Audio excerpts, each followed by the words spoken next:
Hey mga ka-road trip! Woo! Sa wakas, nakalabas din tayo. Sa wakas. Para ang tagal nun. Siguro mga mahigit 2 buwan. Diba? Ang ewan ko kung ano ba nangyari. Sobrang daming ginagawa. Well, luckily nagkaroon tayo ng pagkakataon na makalabas ngayon. So susulitin ko na to. Baka hindi ako makalabas basta. Ang dami kasing ginagawa talaga. So medyo medyo hapit tayo sa maraming bagay. Anyway, so kaya ako lumabas ngayon. Una, para may mapanood kayo. Para may mapanood kayo, 'di ba? So mainit ang panahon, maganda ang panahon. Kahit nag-uulan na ngayon, at least makalabas tayo kahit konti. So, kaya ako lumabas, bukod sa para may mapanood kayo, ay para sagutin ang mga tanong ng mga nag-comment sa akin. Which, ayos yan, keep them coming na yung mga tanong na yan. Kasi maraming mabubuksan niyang, maraming makaka-realize, dun sa mga isa ni-review ko na kung tama ba to para sa inyo o hindi. So anyway, ang follow up na review doon sa motorcycle DVR na aking ni-review. So follow up dyan. Okay, ang tanong, may nagtanong kasi kung after some time ay gumagana pa ba. Kasi parang syempre galing Lazada, 'di ba? Ano bang diyan? Ano ba lagay diyan, 'di ba? Yan ba ay yun. Okay, RFID ko gumagana. Okay, so yan ba reliable? Yan ang tanong kung mag-i-invest ka ba ng worth magkano? Yung bili ko dito sa akin 9,000 kasi kasama na yung tire pressure monitoring system. Kung okay ba siya na hanggang ngayon, dahil comparing with other products sa market, mura siya, no? So anyway, sige. Okay.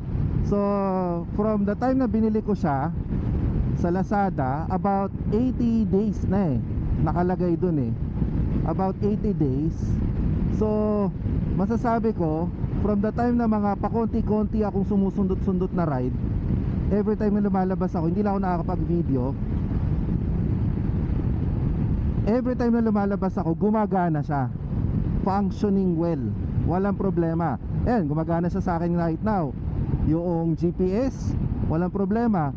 Yung Spotify ko, yung kalahati, yung yung view, hindi, siguro more of 3/4 yung GPS, 1/4 yung yung Spotify. Gumagana siya. So every time na lumalabas ako, umaandar siya, automatic siya nag-on, automatic siyang nagpe-pair sa phone ko, walang problema. So yan, honestly, syempre buong 80 days na yun, hindi naman ako lumalabas dun lagi, 'di ba? So init. Buksan ako ng hood, pasensya na kayo, medyo maingay. But yun, doon sa buong 80 days na yun, hindi naman ako laging lumalabas. Pero every time na lumalabas ako, nagagamit ko siya, gumagana siya, walang problema. Okay? So ang tanong, next na tanong, nagamit ko na ba siya sa ulan? Well, tinry kong gamitin siya sa ulan, hindi ko lang talaga na i-video. Pero hindi ganoon din katagal, kasi syempre wala akong kapote nung time na yon, 'di ba? So iniisip ko kagad sumilong. Nabasa siya, oo. Mababasa mo yung nababasa sa kanya yung parte na naka-expose talaga sa ulan. So yung mga parte na yon, they made sure yung gumawa na na waterproof yon. So yung hood niya nabasa, dahil nasa may windshield ko siya, nakatakip na yung likod niya kagad. Bihira na, hindi na mabasa talaga Tapos tinry ko siyang i-bike wash. So binike wash ko siya, tinutukan ko siya ng tubig. Yung parte na pwedeng mabasa, binasa ako. Hindi ko tinutok sa ilalim kasi andun yung, hindi naman nanggagaling dun yung ulan eh, 'di ba? Nanggagaling yung ulan galing sa ibabaw eh. So yung ulan, kung saan siya nanggagaling na ulan na ganyan, dun ko tinutok yung hose panglinis ko. Walang problema, hindi nagka-issue. Naka-on pa yung motor nung time na yun ha, para lang i-test ko. Na hindi ko rin na-i-video, I'm sorry no. Pero hopefully makakuha tayo ng video para dyan. So yun, walang problema. I'd say okay siya, reliable. Marerekomenda ko siya. So yeah, yun ang ano ko dyan dito sa motorcycle DVR na to. Ngayon, huwag kayo ma-turn off masyado dun sa bracket niya. Yung bracket niya kasi parang namimili eh. Parang kailangan nasa handlebar, kailangan meron kang ganito yung GPS bracket na ganito yung size, kailangan ganito yung size.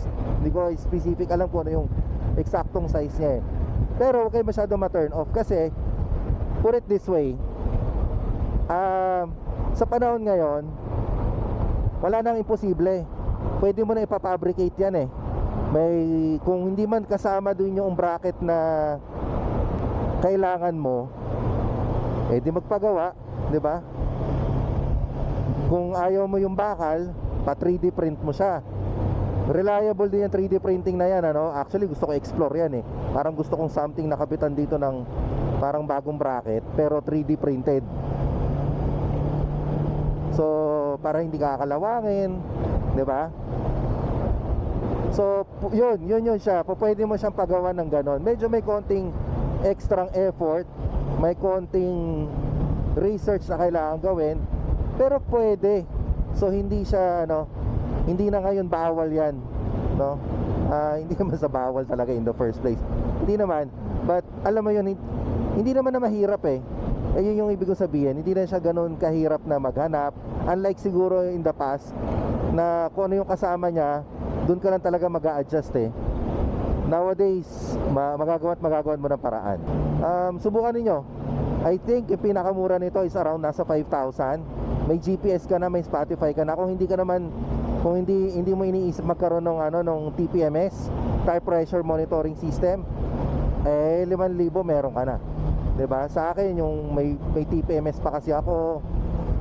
May memory card ako. By the way, yung memory card na binili ko dun sa supplier, hanggang ngayon gumagana siya. May tanong din kasi baka makorap, no? Shout out na lang sa inyo. Hindi ko kayo matandaan yung mga names, hindi ko na take note. Pero ipapalag ko dito kung sino yung mga nag-comment na yon.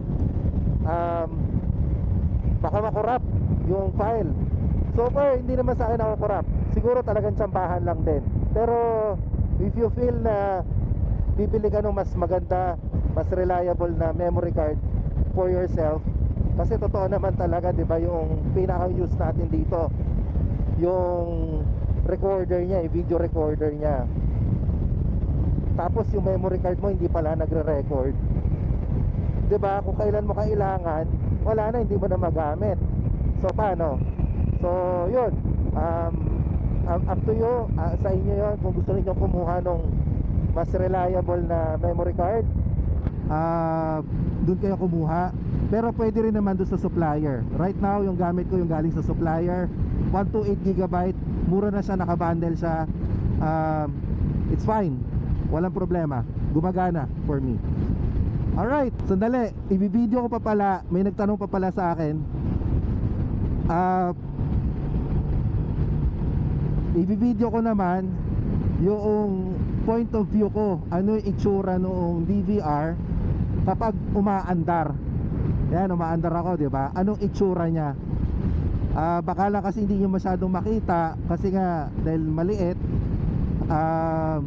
Pero sige, lilipat ko yung camera para makita ninyo yung point of view ng rider doon sa motorcycle DVR, kung ano yung nakikita sa kanya habang umaandar. Okay? Sige, so maghanap lang ako ng place to stop.